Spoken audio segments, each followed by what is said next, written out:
하나님의 말씀은 에베소서 6장 10절 말씀부터 18절까지 제가 봉독을 하겠습니다. 끝으로 너희가 주 안에서와 그 힘의 능력으로 강건하여지고 마귀의 관계를 능히 대적하기 위하여 하나님의 전신갑주를 입으라. 우리의 씨름은 혈과 육을 상대하는 것이 아니요 통치자들과 권세들과 이 어둠의 세상 주관자들과 하늘에 있는 악의 영들을 상대함이라. 그러므로 하나님의 전신갑주를 취하라. 이는 악한 날에 너희가 능히 대적하고 모든 일을 행한 후에 서기 위함이라. 그런즉 서서 진리로 너희 허리띠를 띠고 의의 호심경을 붙이고 평안의 복음이 준비한 것으로 신을 신고 모든 것 위에 믿음의 방패를 가지고 이로써 능히 악한 자의 모든 불화살을 소멸하고 구원의 투구와 성령의 검 곧 하나님의 말씀을 가지라. 아멘. 모든 기도와 간구를 하되 항상 성령 안에서 기도하고 이를 위하여 깨어 구하기를 항상 힘쓰며 여러 성도를 위하여 구하라. 아멘. 기도하겠습니다. 오늘의 모든 일정을 하나님께서 은혜 가운데 인도해 주시고 우리 모두에게 평안과 기쁨을 허락하심을 감사합니다. 이 예배를 통하여 다시 한번 우리가 하나님의 말씀을 깊이 묵상하며 깨닫고 결단하기를 소망하오니 성령 하나님 우리 각 사람의 마음속에 역사하여 주시옵소서. 우리 구주 예수 그리스도 이름으로 감사하며 기도하옵나이다. 아멘. 군사로 부름받은 사람들이 가장 먼저 하는 게 훈련입니다. 방위병들이 받는 훈련하고 정규 군사들이 받는 훈련하고 부사관들이 받는 군사 훈련하고 장교들이 받는 군사 훈련은 분명히 차이가 있습니다. 더 힘들고 어렵게 그 훈련을 통과한 사람들에게 그만큼 거기에 명예로운 계급장이 붙는다는 것을 우리가 현실 속에서 이렇게 경험을 하지 않습니까? 저와 여러분을 하나님께서 그리스도의 정말 예수의 좋은 군사로 부르셨는데 정말 우리가 어떻게 전장터에 나갈 것인가? 이 세상에 가장 치열한 전쟁터가 있다면 바로 이 영적 전쟁인 줄로 믿습니다. 그 전쟁은 외부에서만 나타나는 게 아니거든요. 우리 내면 속에서 더 많이 일어나고 있다는 것을 경험을 하게 될 겁니다. 그렇기 때문에 정말 오늘 본문의 말씀을 통해서 사도 바울이 모든 믿음의 사람들에게 권하는 메시지거든요. 보니까 하나님의 전신갑주를 입으라 그랬어요. 6.25 때 군사력이 모자라니까 그냥 학도병들, 더 정확하게 말하면 그 사람들은 총알 가지고 내세웠던 거예요. 훈련도 제대로 받지 않고 어떤 무장을 한 상태가 아닌 상태에서 그 전장터로 나가는 것, 더 정확하게 표현한다면 개죽음 당하는 거지요. 그런 전쟁은 하나님의 영광과는 전혀 사실 상관도 없고요. 우리가 목회를 시작하면서 신학을 공부하며 여러 가지로 좀 무장한다고 생각을 하지만 사실은 어떤 큰 영향력이 없다는 것을 우리가 느끼잖아요. 솔직히 조직신학 잘한다고 해서 목회 잘하는 것도 아니고 성령의 역사가 강하게 나타나는 것도 아니고 한동안 중국의 그 선교 활동을 나가는 우리 한국 목사님들 때문에 지하교회가 굉장히 부흥하고 그랬거든요. 그런데 신학을 시작하면서부터 어떤 조직신학을 가르치고 그러면서부터 중국의 그 지하교회 그 성도들은 제발 좀 안 왔으면 좋겠다. 안 왔으면 좋겠다. 어떤 신학적인 지식이 많아지는 만큼 성령의 역사가 강하게 나타나는 것이 아니라 반비례 현상이 나타나니까 그래서 영적인 일은 영적으로 대처해야지 세상적인 어떤 학문, 지식, 이론 그것 갖고는 역부족이라는 것을 우리가 다 직간접적으로 경험하게 되는 겁니다. 그래서 사도 바울은 이 영적 전쟁에서 승리하려면 무엇보다도 기본적인 자세를 갖춰야 된다는 거죠. 그것이 바로 하나님의 전신갑주를 취하라는 겁니다. 잘 아시다시피 여기 나와 있는 그 모든 전신갑주의 내용을 보면 첫 번째가 바로 진리로 너희 허리띠를 띠라 그랬습니다. 저와 여러분이 하나님의 생명의 말씀으로 묵상할 때 정말 진리를 알지니 진리가 너희를 자유케 하리라 주님이 말씀하셨는데 이 자유함을 내가 정말 누리면서 목회를 하고 있는가 스스로 한번 돌아봤으면 좋겠어요. 그 어떤 것에도 제약받지 아니하고 그리스도 예수 안에서 주님이 주시는 평강과 기쁨을 맛보면서 하나님 앞에 영광 돌리는 그 진리의 말씀 안에서 누리는 그 희열이 내 내면 속에 얼마만큼 자리를 잡고 있는지 각자가 다 답이 나오잖아요. 어떤 일이 터지면 염려부터 하고 걱정부터 하고 불안해하고 두려워하는 그런 모습이라면 그 사람은 아직 진리의 띠를 띠지 않은 사람이에요. 진리의 말씀으로 무장을 하면 어떤 상황 속에서도 그 대처할 수 있는 능력이 공급이 되거든요. 그 진리의 영이신 성령께서 내 안에 와 계시기 때문에 그 은택을 누리고 있는 거거든요.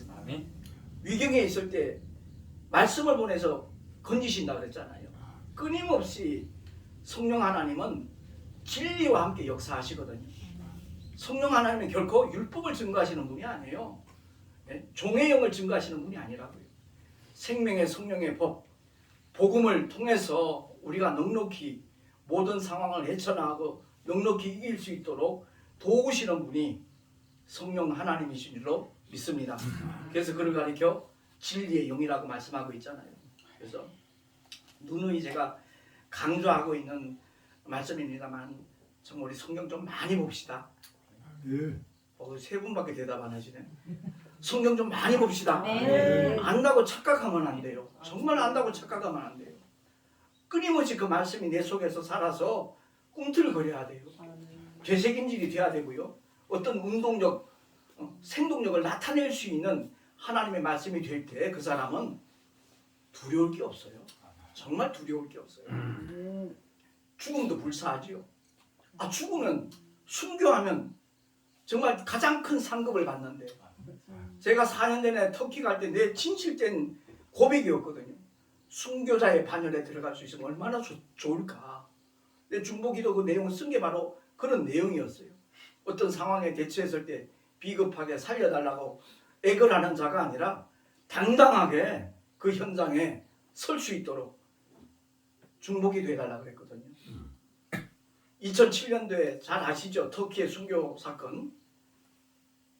근데 같은 해 분당에 있는 어느 교회 목사님하고 집사님하고 붙잡혀가지고 복면 씌우고 처형시키려고 그러니까 살려달라고 액을 복걸하잖아요. 진정한 의미에서 그게 순교일까 이런 생각을 저는 간혹 해봐요. 그러니까 하나님의 말씀으로 무장한 사람만이 당당하게 설 수 있다는 것을 우리 모두가 기억을 하고 인사합시다. 말씀으로 무장합시다. 서로 쳐다보면서 말씀으로 무장합시다. 그리고 난 다음에 의의 흉패를 붙이라 했잖아요. 하나님을 향하여 믿음으로 말미암아 주어지는 의, 그게 내 가슴에 잘 붙어 있어야 돼요. 예. 내가 천국 들어가는 데 있어서 1000점을 따야 된대요. 어떤 분이 이제 기도하다 환상 중에 봤는데, 그래서 천국 문 앞에서 그렇게 질문을 하니까 나 새벽기도 한 번도 안 빠졌어요. 10점 드릴게요. 1000점에 뭐 턱도 없잖아요. 저 날마다 전도했거든요. 20점 더 드릴게요. 주일 한 번도 빼먹지 않았어요. 5점 더 드릴게요. 내가 주를 위해서, 교회를 위해서, 선교사님들과 정말 복음 전파를 위해서 이만큼 헌금을 했습니다. 그러세요? 15점 더 드릴게요. 다 합쳐봐야 50점, 60점밖에 안 돼요. 천점에 뭐 미치려면 어린 반포넷이 없는 거예요. 그래서 그 사람이 무릎을 꿇고 주여 나를 불쌍히 여기 있어서 나를 구원하소. 예, 천점 넘었습니다. 들어가서. 그래요. 천국 들어가는 거는 우리 어떤 공로, 노력, 수고, 희생 아니에요. 그거는 상급과 연결되어지는 것이지 천국 들어가는 것은 오직 하나님께서 예수 그리스도를 믿는 자에게 주시는 의, 차별 없는 의, 아멘. 그 의를 통해서 천국 들어가는 줄로 믿습니다. 아멘.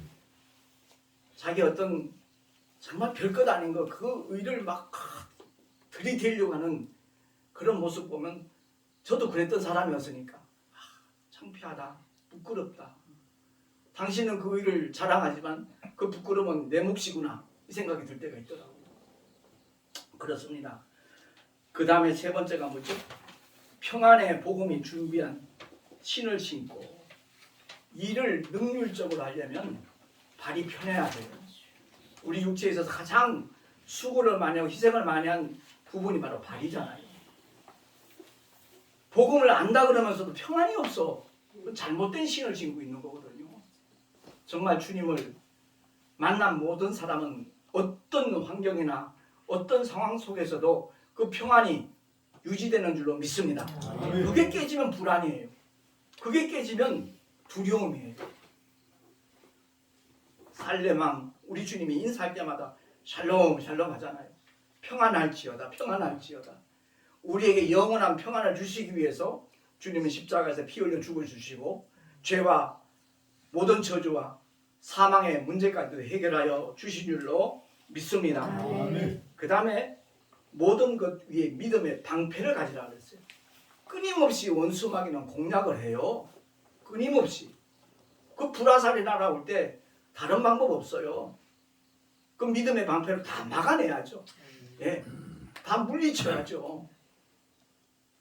제가 간혹 그런 말씀을 드립니다마는 우리나라 아주 장로교회 유명하고 훌륭한 그 교회 담임 목사님들이 여러분이 그랬어요.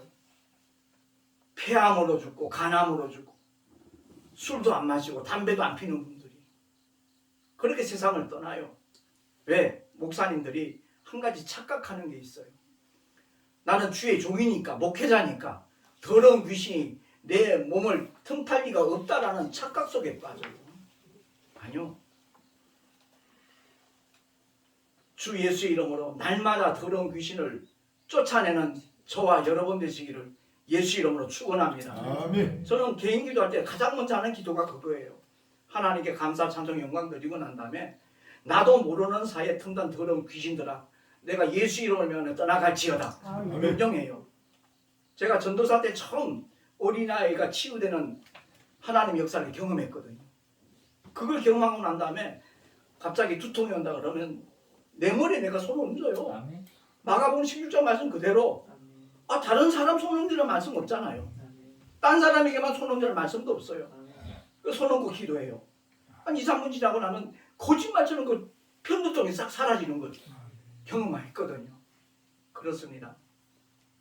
우리 모두가 다 참 믿음의 방패를 가지고 끊임없이 우리를 공략하는 원수마귀 괴계를 물리치고 내 속에 틈탄 더러운 귀신을 예수 이름으로 물리치는 하나님의 사람들이 되십시다. 아멘. 나도 모르게 짜증날 때 있잖아요. 혈기 부릴 때도 있잖아요. 갑자기 고함을 치면서 화를 낼 때 있잖아요. 귀신은요. 귀신같이 그 틈을 놓치지 않고 들어와요. 그렇기 때문에 하나님 앞에 먼저 회개를 하는 거예요. 주님 잘못했습니다. 나도 모르게 혈기 부렸네요. 내 성질 내는 것이 바로 하나님의 의를 이루지 못하는 것. 이론적으로는 알면서 성경 말씀을 통해서는 알고 있으면서 그만 이기지 못했네요. 절제하지 못했네요. 주님 잘못했습니다. 진짜 뉘우치는 순간 그 악한 세력들은 7길로 도망가는 줄로 믿습니다. 아멘. 저보고 건강체질 그래요. 아니요, 저 건강체질 아니었어요. 30년 전에 1년에 한두 차례는 꼭 3일 내지 일주일 독감으로 몸살로 알아 누웠던 사람이에요. 근데 이 진리의 말씀을 깨닫고 난 다음에는 그때부터 증인 저기 있잖아요. 나 아픈 거 봤냐고. 안 아파요. 택시 안에서 그 좁은 공간에서 환절기 때 호흡기 질환자들이 얼마나 많이 탑니까? 그 당시에는 마스크도 안 했어요. 한 번도 감염된 적 없어요. 왜? 늘 그렇게 기도하니까. 빛이 들어오면 어둠은 물러갑니다. 아멘. 빛과 어둠은 절대 공존할 수 없어요. 아멘. 근데 희한하죠? 오늘 한국교회 성도들은 그 빛과 어둠이 공존하면서 살더라고요. 속기 때문에 그래요. 믿음의 방패를 우리 모두 가질 수 있기를 예수 이름으로 축원합니다. 아멘. 구원의 투구. 팔 없는 사람이 있어요. 니꾸이 지치는 팔다리가 다 없어요. 그래도 살았어요. 근데 머리 없는 살아있는 사람 봤습니까? 아니거든요. 교회는 열심히 다녀도 말씀으로 무장했다 그러면서도 자기가 구원받았는지 못 받았는지 갸우뚱하는 사람들이 있어요. 그 사람들은 제가 고민을 해결해줘요. 뭐냐? 당신 구원 못 받았어. 갸우뚱하는 사람은 구원 못 받았어요. 고민할 것 없어. 정말 구원받은 사람은 그 구원이 흔들리지 않습니다. 아멘. 왜? 예수의 공로 때문에, 주 예수 이름을 믿기 때문에, 하나님의 자녀되는 명분만이 아니라 권세까지 하나님 주셨음을 성령으로 아니까 그 구원의 투구 끝까지 쓰고 계시기를 예수 이름으로 축원합니다. 아멘. 그 다음에 분명히 우리에게 말씀하죠. 성령의 검을 가져라. 지금까지 나열한 것은 하나같이 방패용이에요. 근데 공격용 무기는 딱 한 가지. 성령의 검, 곧 하나님의 말씀을 가지라. 아멘. 무기도 없이 전쟁때 나가는 사람은 그건 자살행위잖아요. 훈련도 받아야 되지만 첨단 무기를 갖고 나갈 때 하나님의 놀라운 역사는 일어나는 줄로 믿습니다. 아멘. 히브리어로 하나님의 말씀이 따바르예요. 따바르. 어느 신학자가 그렇게 해요. 따발총 쏘듯이 그냥 쏴버리면 그 말씀을 무장해 놓으면 모든 괴계 다 타파하고 귀신을 다 쫓아낸다. 그러니까 사도 바울 역시도 정말 우리에게 하나님 말씀을 가져라. 성령의 검 가져라. 그리할 때 이 영적 전쟁에서 승리할 뿐만 아니라 하나님 앞에 영광 돌릴 수 있는 믿음의 주인공이 된다는 거죠. 아멘. 우리 동선업의 모든 동역자들이 하나님의 말씀으로 무장하는 성령의 검을 가진 그리스도 예수의 좋은 군사가 될 수 있기를 예수 이름으로 축원합니다. 아멘. 이 모든 하나님의 전시갑주를 취한 사람들에게 기도와 간구에 대해서 말씀하죠. 예. 성령의 역사하심이 기도하는 자에게 나타난다는 사실입니다. 기도한다는 말은 믿음을 사용한다는 말입니다. 아멘. 현재 진행형이고요. 주님 나라 가는 순간까지. 우리 한국교회가 70년대, 80년대까지 막 부흥할 때 제일 많이 한 게 뭐죠? 기도회거든요. 근데 거기에 함정이 있었다고요. 그 기도회에 참석 안 하니까 믿음이 다 식어지는 거예요. 그래서 사도 바울은 성령 안에서 무시로 기도하라. 종교인 양상하지 말고 종교인 아무리 늘려놔봐야 그 종교행위가 끝나버리면 믿음은 사그라지고 없어져 버려요. 그러니까 우리 모두는 다 성령 안에서 무시로 쉬지 말고 기도하라는 말과 같은 말이에요. 아멘. 무시로 기도하는 우리 모두가 될 수 있기를 예수 이름으로 축원합니다. 아멘. 기도하겠습니다. 하나님 아버지 감사합니다. 우리가 영적 전쟁터에 나가 있으면서도 하나님의 전신갑주에 대하여 소홀히 한 점이 있었다라면 다시 한번 깨닫고 회개하며 결단하오니 주의 놀라운 은혜의 역사가 우리에게 더딥혀지게 하여 주옵소서. 방어용 무기는 기본적이고 공격용 무기 하나님의 말씀 성령의 검을 가지고 나갈 때 원수막의 모든 괴계를 타파하고 더러운 귀신을 쫓아내고 하나님의 역사를 나타내게 될 줄로 믿습니다. 아멘. 우리의 가는 걸음걸음마다 발걸음마다 성령님께서 역사하시사 하나님의 영광의 현장이 되게 하여 주시옵소서. 아멘. 우리 구주 예수 그리스도 이름으로 감사하며 축복하며 기도하옵나이다. 아멘.